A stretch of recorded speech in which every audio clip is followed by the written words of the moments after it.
Hi, third grade. I need you to get out your Magic Treehouse book. You're going to need this today to answer your questions. And we are going to be we're going to be using text evidence, relevant text evidence from chapters 7 and 8. You also need your writer's notebook. You need this as well. You need your writer's notebook. And today, in your writer's notebook, we are going to be on page 23. Page 23 in your writer's notebook. And our main focus today is on vocabulary. This whole week, we're going to be talking about vocabulary and why it is important. It is important because it makes our speech better, our language better. It makes us better readers and comprehenders. And the more we read, the more we know. Dr. Seuss, he told us that, and he's absolutely right. The more you read, the more you know, the more words you know. And we are going to be word aware. Remember that from our video yesterday? We are practicing being word aware. We are being curious learners. Do I know that word? Should I look that word up? Can I use clues around that word to try to figure out what it is? So we're going to be learning strategies that are going to help us become more word aware. And the questions we're going to be answering today in our writer's notebook, it's going to be about, we're going to examine some of those words. And we are also going to focus today on writing clear third grade responses. And we're going to learn a strategy called R.a.c.e. When you answer questions about a book or sometimes we say text, when you answer text-dependent questions, that means your answers rely on evidence from the text. We call that text-dependent. Okay, your answer is dependent on the book you're reading. So whenever you are answering those types of questions, I want you to R.a.c.e. R.a.c.e.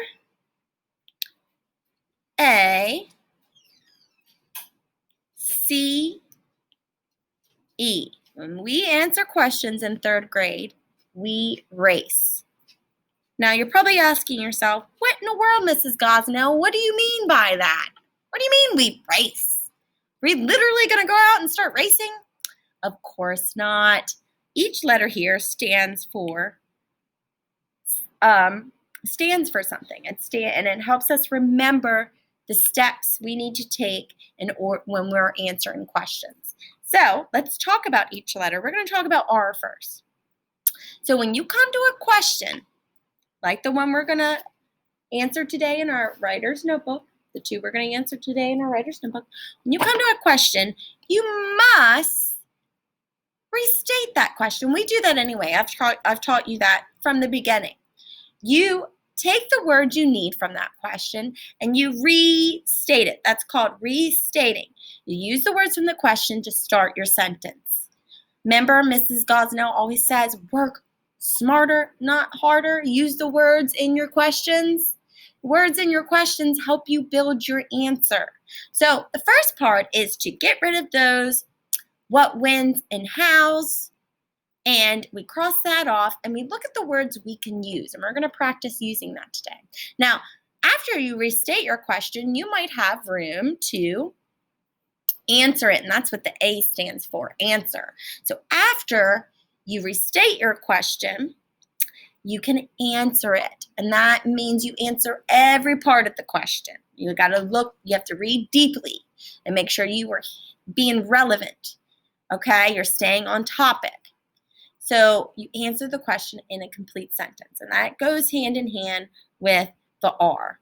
So sometimes you might realize, after I restate it, I included my answer. That's fine. Then C in the word R.a.c.e. stands for cite evidence by quoting parts of the text that support your answer. So in our questions, for example, today, it says things like, how might Jack be feeling right now? What makes you say that?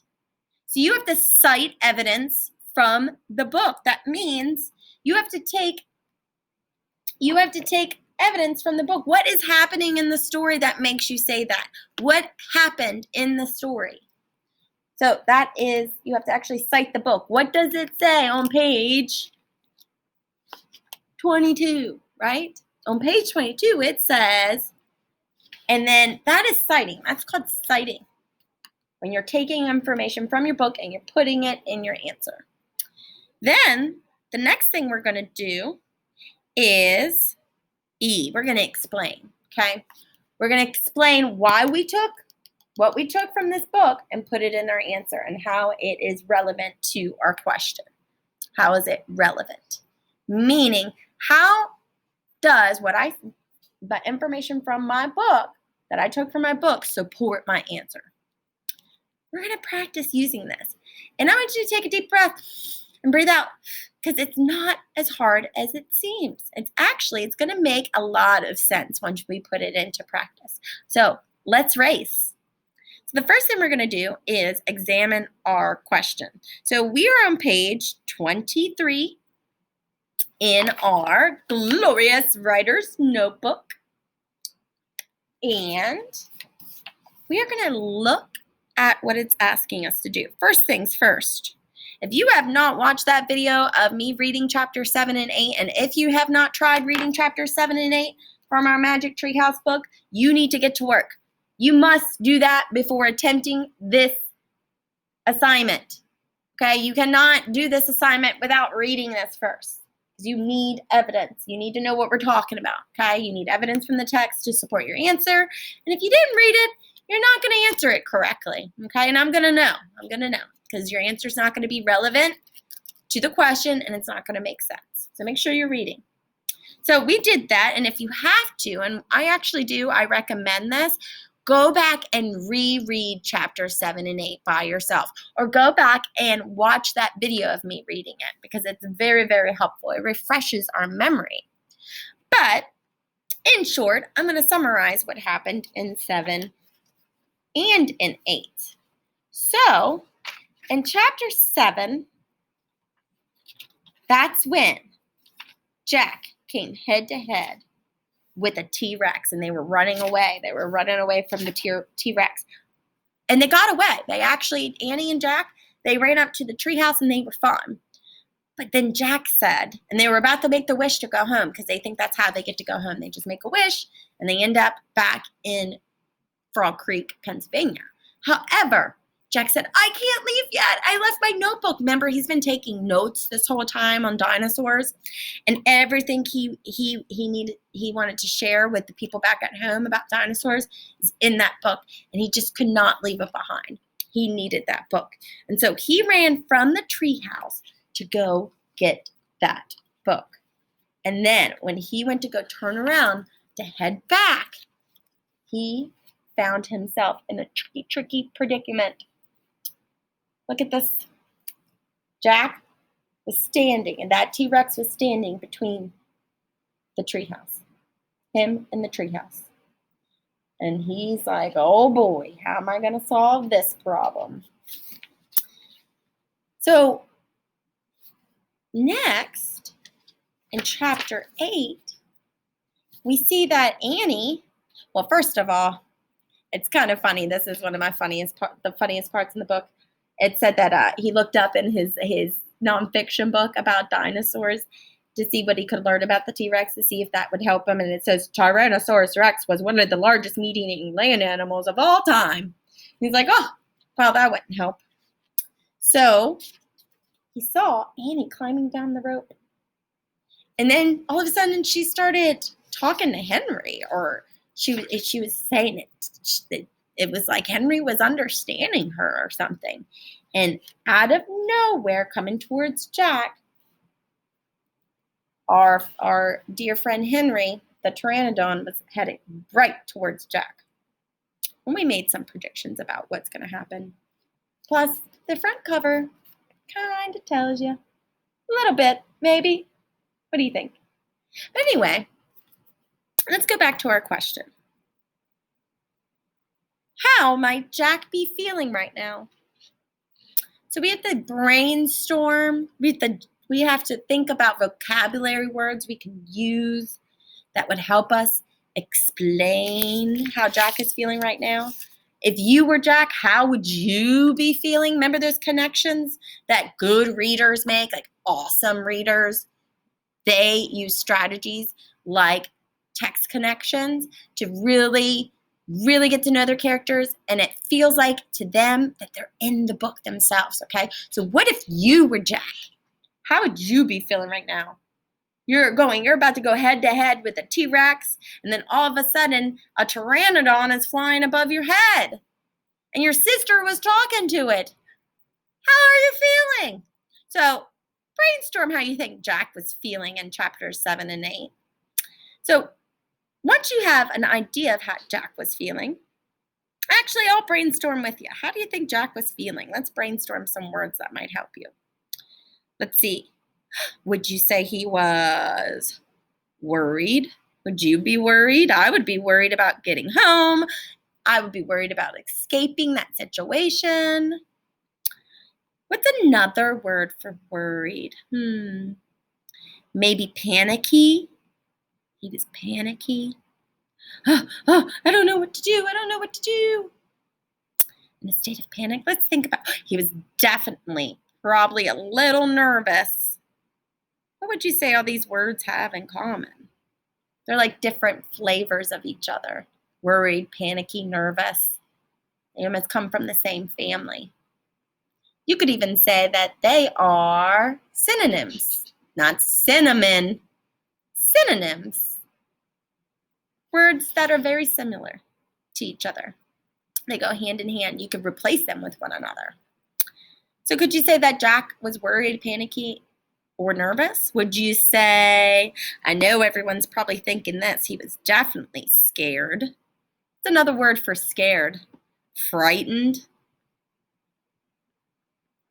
I would definitely say he was frightened. It's another word for frightened. What about terrified? I bet he was definitely terrified. Ooh, what about petrified? Oh, different shades of words here. Fearful. He was definitely fearful. Probably for his life. Wouldn't you feel that way? Another word for scared might be afraid. He was feeling afraid here. Now, if you think of another word, that's fine. But if you want to use one of these, that's A-okay too. That's why I wanted to brainstorm with you. How was Jack feeling?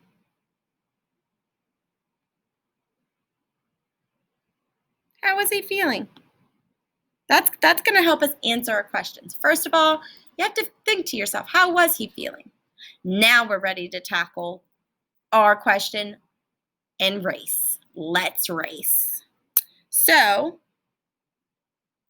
the first thing we're going to do is restate. I'm going to write race up here so we can remember to use this strategy when answering a question. I want you to do the same thing. Write race at the top of your page. We're going to restate our question. Now we have an idea of what we want to say about Jack. So not only do we have to say what Jack feels, what we think Jack feels, we also have to use that text evidence, and we're going to get to that part. What makes us say that? What is happening in the book? We're going to cite our book. That makes us say that. So we're going to restate this question, and I'm going to try to blow this up just a little bit more. See if I can blow it up just a little bit more so we can see that on the screen. There we go. How might Jack be feeling right now? How can we state? We're going to answer that question first. There's two questions here. How might Jack be feeling right now? And what makes you say that? So we have two parts. So let's tackle the first part. We're going to restate that one first. So we're going to take out, I'm just going to mark this out, how. We want to get rid of our question words. How is our question word.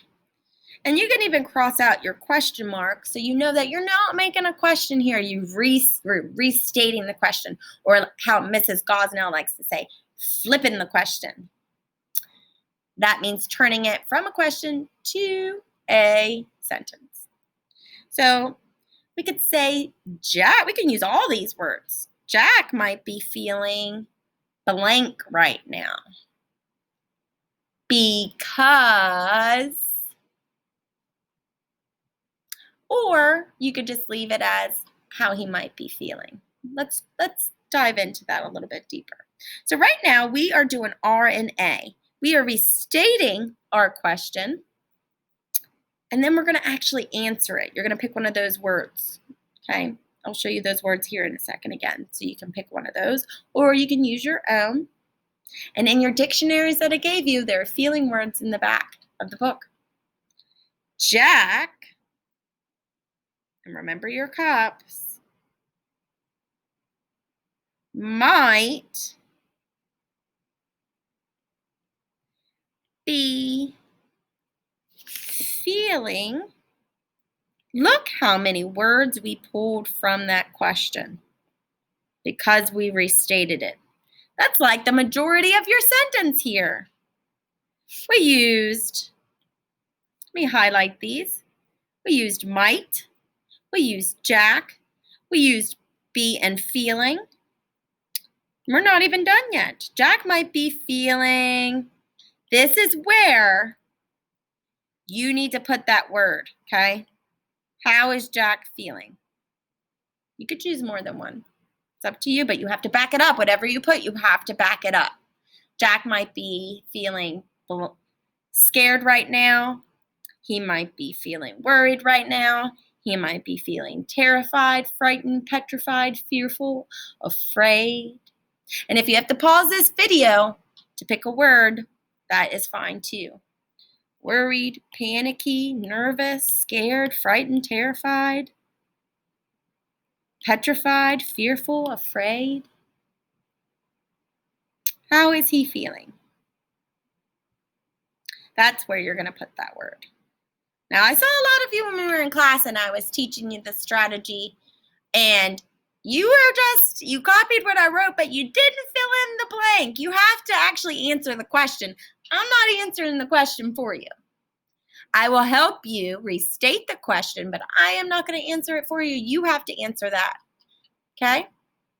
So that's R and A, restating the question and then providing an answer. Jack might be feeling blank. I could even add right now.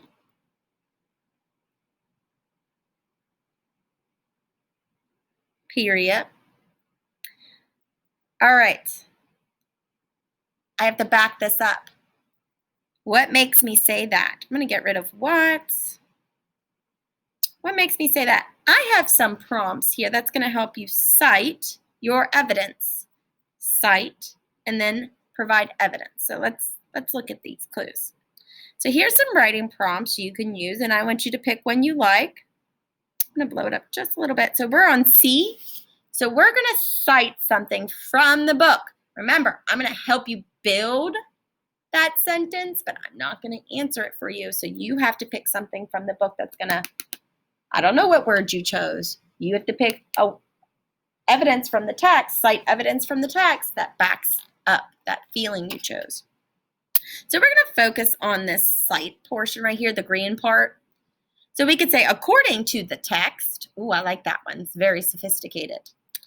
Or you could say, the text states, according to the author states, because the author is writing the book. You could say stuff like that. An example from the text is, another example from the text is, or on page, whatever page you choose, it says. So let's see. We want to also remember, if we are writing something directly from a book, we have to put it in quotation marks, and I'll teach you how to do that. And we'll just practice that and get better at it as we go. So I'm going to choose one of these. Let's see. We can say, according to the text, or I like on page And then you can list a page number. So what makes you say that? Well, on page, you have to look it up. So if you said he was scared, okay, using 7, remember you have to stay relevant to the question. We're only using chapter 7 and 8. So looking at chapter 7 and chapter 8, or you could even say in chapter 8 or in chapter 7. That's another way you can form that sentence. Let's see. I'm just going to use a random page number, but you have to use a page number that is going to help you answer your question.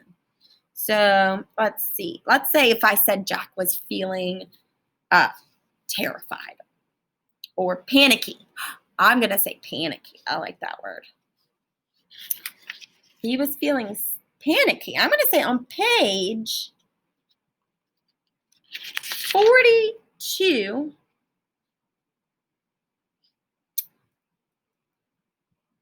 right here, I'm going to say on page 42, if I said Jack was panicky and I have to explain why, I'm going to say on page 42, Jack left his book on the hill. So I don't want to write this full sentence out because I feel like I'm going to be giving you the answer. I just wanted you to hear what that would sound like. So if I said Jack might be feeling panicky right now, on page 42, it says,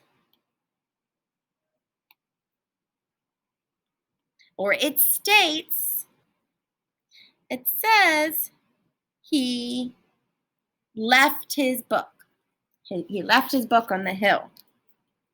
He didn't want to leave it on. So I think because of the T-Rex, he was feeling kind of panicky. I have to explain that. Now I'm on E, the last part of race. All right? So I have to provide evidence on why that supports my answer. So on page 42, it says he left his book. Okay. Well, I need to explain that. That's what that E stands for, explain. This information shows, this evidence suggests, according to this evidence, based on the text, according to the author, I can tell that, you can see that, it is clear that, I like that one. My reasoning is, so let's choose one of these. I'm going to choose one.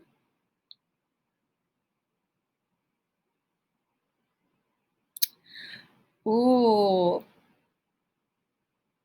So if I said Jack might be feeling panicky right now, on page 42, it says he left his book on the hill. And then I can go in and say, this evidence suggests, or it is clear that. I really like that one. I circled that one. So I can put, it is clear that he is worried about losing it. And I think I might have to go back in my sentence and rephrase things a little bit, because if I said he was feeling panicky, I could say on page 42, it says, or it states, or Jack screamed that he left his book on the hill. He screamed that he left his book on the hill. It is clear that he is worried about losing his book. Now, like I said, I'm not giving you the answer here. I don't want to, when I check your work, if you're using the same example, I'm going to think, did they just copy off me, or are they really, really thinking for themselves? I like it when my third graders think for themselves. There are a lot of feelings Jack could have felt during this time. I didn't even mention how he felt when he stood face to face with the T-Rex. That would be a good one to write about. There's a lot of supporting evidence in that, especially the illustrations. You could say, I felt Jack might be feeling terrified or frightened because on page, let's see, I think this is 45.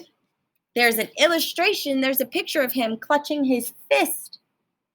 I don't know what to do. I'm scared. I don't know what to do. So you choose which one you would like to use. I want to see you use R.a.c.e today. Remember, when we're answering our questions, we are using R.a.c.e today. I'm going to erase this. And what I'm going to do is I am going to post a picture of this, which you've probably already seen if you're watching this video. This is going to be right below the video, so you could choose one of these to cite and explain. And I want you to answer that question for me right here. Then, when you're done that, I want you to come back and watch my second video because we're going to talk about these words here. We're going to answer this one. And we're going to also be using R.a.c.e to answer that one. So we're going to be analyzing the word dash, scrambled, raced, charged, and stampede. All right, get your work done. You're going to be focusing on this question first. Go ahead and answer that using R.a.c.e. And then come back and watch the second video to answer the second question on your page.